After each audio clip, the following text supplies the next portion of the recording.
Vítejte v AdWords Academy. Jmenuji se Karolína a dneska se spolu podíváme na službu, která úzce souvisí s nastavením vašich reklam v Google AdWords.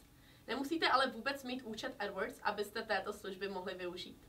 Je to bezplatná služba Google Analytics a pomůže vám s analýzou vašich webových stránek a především s chováním návštěvníkům na vašich stránkách.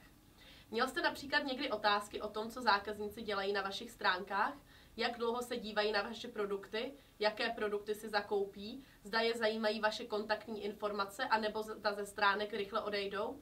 Na všechny tyto otázky vám Google Analytics dá správné odpovědi.